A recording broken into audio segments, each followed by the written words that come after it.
Inclusive, eu acredito que episódios como esse, tipo assim, você está produzindo aqui um acervo que vai ser estudado em 100, 200 anos. A opinião das pessoas, como eles entraram. Isso, por exemplo, na jurisprudência constitucional americana, quando se discute qualquer coisa da Constituição americana, eles vão nas cartas, nos Federalist Papers, que era os argumentos que foram usados pelos pais fundadores para tomar cada decisão.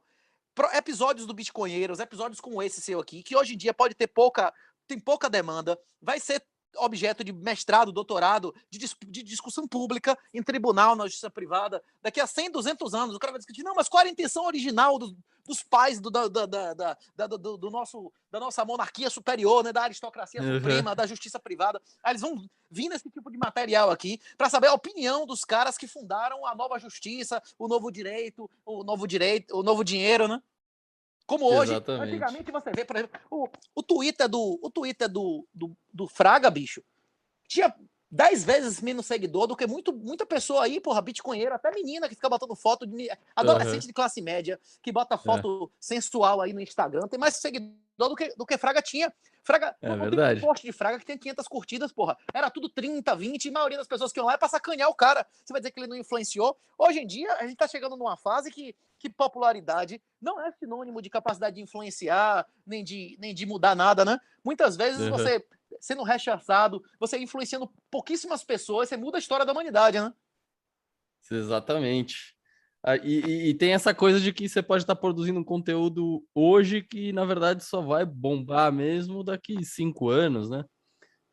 Então... 50, 100 anos. Isso aqui vai ser estudado em 100 anos. O conteúdo dos bitcoinheiros vai ser estudado daqui a 100 anos. As pessoas vão discutir como hoje se discute os Federalist Papers, que foram escritos há 220 anos atrás nos Estados Unidos para definir qual era a intenção do legislador, né? Do cara que fez a Constituição, né? Exato, exatamente.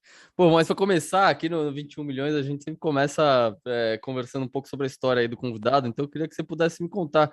Você é um cara super culto aí pelos seus papos, você tem muitas referências e tal, enfim, e essa história, acho que muita gente tem curiosidade para saber a sua história de vida aí e como que você caiu no Bitcoin.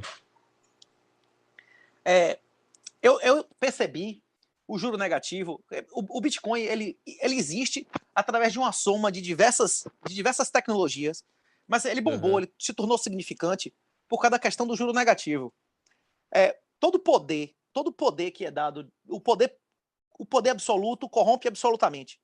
E todas as vezes que alguém teve o poder de emitir dinheiro, ele abusou desse direito. É por isso que o Gold Standard, que o padrão ouro não funcionou, nunca funcionou. Todas as vezes acontecia calote, como aconteceu na Primeira Guerra, como aconteceu na década de 30 e 32, como aconteceu em 71 nos Estados Unidos. Todas as vezes que um poder foi dado a alguém sem controle, houve abuso de poder. E é por isso que nós não podemos confiar em pessoas. Agora, o Bitcoin, ele iria existir, iria ser significante cedo ou tarde, mas talvez fosse em 50 ou 100 anos. O Bitcoin se tornou significante no nosso mundo porque houve o abuso de poder do Gold Standard, porque existe um esforço, um atrito enorme de você passar a usar Bitcoin e poupar em Bitcoin, porque você precisa estudar pra caralho. Você precisa dar vários saltos epistemológicos e entender como é que uma conta pode ser gerada offline, como é que você pode gerar um endereço sem estar na internet. O que é uma curva elíptica? Que porra é o problema dos generais bizantinos? O que é um hash? O cara tem o esforço mental de conseguir entender as coisas básicas, não nem de programação, nem de verificar uma porra de um código. O cara ser capaz de entender como funciona o Bitcoin demanda uns 4 ou 5 saltos epistemológicos. Mesmo uma pessoa com 3 dígitos de QI, bicho, o cara tem que fazer um esforço do caralho. Se ele tivesse um dinheiro que fosse realmente lastreado em ouro, na minha opinião pessoal, o Bitcoin nunca teria alcançado a escala que alcançou. Ele só alcançou a escala que alcançou. Só existe essas bostas de NFT, shitcoin, essas empresas zumbis valendo bilhões, trilhões, exatamente por causa do juro negativo. Eu percebi o juro negativo muito antes de entender o Bitcoin. Então eu já estava preparado para isso. Eu fiz uma carreira acadêmica, eu fui professor efetivo de Universidade Federal, eu fiz doutorado antes dos 30 anos, já tenho mais de 40. Então, tipo assim, 10 anos atrás, eu já tinha compreendido que o educacionismo era uma política soviética, que o feminismo era política soviética, que o gaysismo era política soviética. Eu acompanhava o professor Olavo há 15, 20 anos atrás. Então, eu já era cético em relação a essa merda toda. Se você pegar, porra, a minha dissertação de mestrado de 2004, 2005, eu já falava de Hayek, eu já falava de Mises, eu já tinha conhecimento de toda essa doutrina, de que o Estado é uma fraude, Sei, que o lá no imposto é começo dos roubo, anos e que 2000 o já. Brasil é uma fraude, e que o Brasil é uma fraude ainda pior. Não entendeu o que eu tô dizendo, Grilo? Não entendi o que você disse.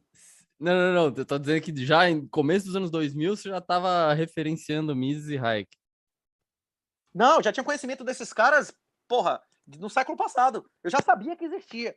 Eu já sabia que existia. Eu larguei meu emprego para trabalhar pelo não no desarmamento. Eu sempre soube, desde a minha primeira infância, que o comunismo era o mal absoluto. O meu padrinho tem traumas da Guerra Civil Espanhola.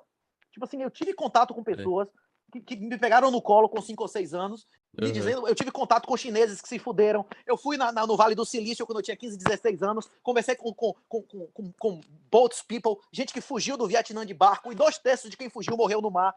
Eu tive contato com pessoas que se fuderam na mão de cubano, de chinês, de soviético. Meu avô, porra, me contava que ele foi lá na Oriental na década de 70, que você comia qualquer um. Você comia a mulher do médico, você comia a filha virgem do médico, se você desse uma calça jeans ao cara. Tipo, eu sabia isso com 12 anos, porra. Cacete. Eu tirei título pra votar em Enéas. Eu já sabia que o comunismo era um absoluto. Que, tipo assim, por isso, a maioria das pessoas, elas são inicialmente comunistas, socialistas, porque a mentalidade infantil é natural. Que, inclusive, Lenin tem um livro, né, que o socialismo é doença infantil, que é normal você querer que alguém cuide de você. Não é natural que uma criança de 4 anos queira assumir responsabilidade de porra nenhuma. Não, bicho? Ou não? Claro, Você tem filho? claro. Não, eu não tenho. Até a maioria das mulheres não quer assumir responsabilidade de nada, inclusive fica fazendo cheat test com o cara para ver se ele pode cuidar dela. Imagine uma criança. É natural da evolução humana que você queira ser Ô, Renato, cuidado, um minuto. Acho que seu você queira microfone que... tá dando uma variada. Eu não sei se você às vezes tá com o Deixa eu cabo dar uma olhada aqui. amassado, alguma coisa assim. Melhorou? Tá me ouvindo alto e claro agora? Agora, tô ouvindo. Agora não tá mais caindo. Roger, loud and clear. E o primeiro trecho que você vai dar uma olhada lá e dar uma como é que chama? Uma editada, né? Vamos ver. A conversa tá boa. Não sei se precisa ainda. Mas vamos conversando. Isso. Mas deu pra ouvir o que você tava falando. É isso. É natural que uma criança, inclusive no livro, no Red Pill, a gente explica vários conceitos de infância. Infância moral, infância financeira, infância mental. É natural que você comece a vida sendo criança. A maioria das pessoas entendem o socialismo até a parte da vida que eles pensam e argumentam emocionalmente e passam a ser anticomunistas quando eles passam a pensar e argumentar racionalmente. E, inclusive, há muitas pessoas que arguem que o comunismo se tornou dominante porque as crianças mentais se tornaram a maioria das pessoas que tinham poder político e votavam. Nunca houve mais mulher do que homem na história da humanidade. Antes do século XX, isso nunca aconteceu. Mesmo os homens sendo exterminados nas guerras, nunca aconteceu do mundo ter mais mulher do que homem, como é no século XX. Mas aí, E o senhor está me e aí ouvindo? você acha que... Tô ouvindo. E aí você acha que essa onda comunista do século XX começou lá, a Revolução Russa e tal, você acha que vem dessa percepção ou dessa análise infantil do mundo? É isso? Exatamente. Na verdade, o movimento comunista tem 300 anos. Tem um livro que chama Ponerologia, de Lobachevsky, que explica a psicologia dessas pessoas. Em qualquer sociedade, inclusive na nossa, tem mais ou menos 30% de histéricos. São pessoas que assistem a Globo e que acreditam que os protestos de domingo foram antidemocráticos. O cara que acredita mais em emoções do que em fatos. Ele acredita mais na propaganda oficial do que nos próprios olhos. E tem entre 3 e 6% de psicopatas ponerológicos. Pessoas que têm a tríade do mal. Bote lá, tríade maligna. São as pessoas que são sádicas, que são psicopatas, que têm características de psicopata ponerológico, que são as pessoas que aprendem, através da codependência, usar os histéricos a seu favor, que são geralmente os políticos. Tem até um capítulo do Hayek, né? Porque só que se o Hayek tivesse lido o Lobachevsky, ele teria botado mais rico ainda o capítulo dele, né?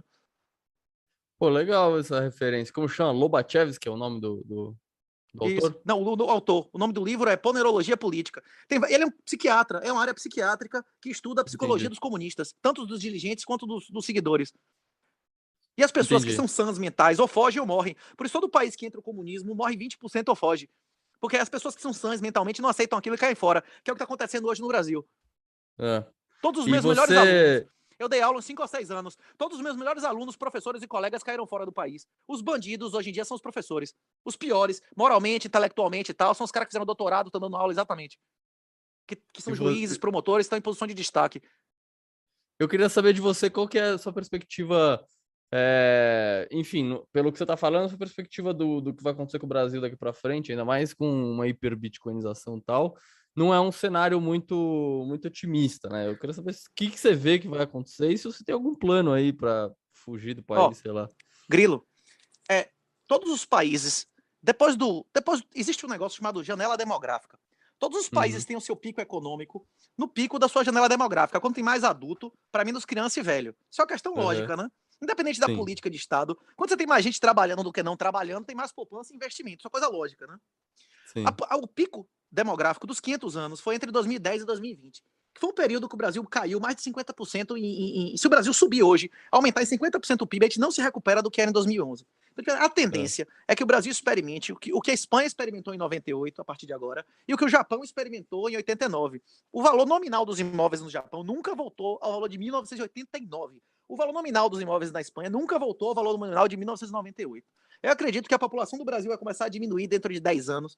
Dentro de 5 anos vai começar um processo de envelhecimento exponencial. E tanto os ricos quanto os pobres, com o teletrabalho, vão passar a viver cada vez menos na cidade. E daqui a 15, 20 anos a gente vai começar a ver cidades fantasmas no Brasil. Bairros vazios, imóveis abandonados, e o valor dos imóveis vai ser obliterado, e uma erosão fiscal brutal. E como o Estado vai arrecadar cada vez menos, ele vai ter duas alternativas: se tornar cada vez mais agressivo ou totalitário, ou compensar isso com a impressão da moeda, destruindo ainda mais as Fiats. As Fiats podres Uhum. vão ser as primeiras a morrer, real, lira turca, essas porcarias, real iraniano. Esses países vão começar cada vez a usar o dólar, e a última moeda a morrer provavelmente vai ser o dólar americano. Tá. E as moedas Fiat que se lastrearem de alguma maneira em Bitcoin, né?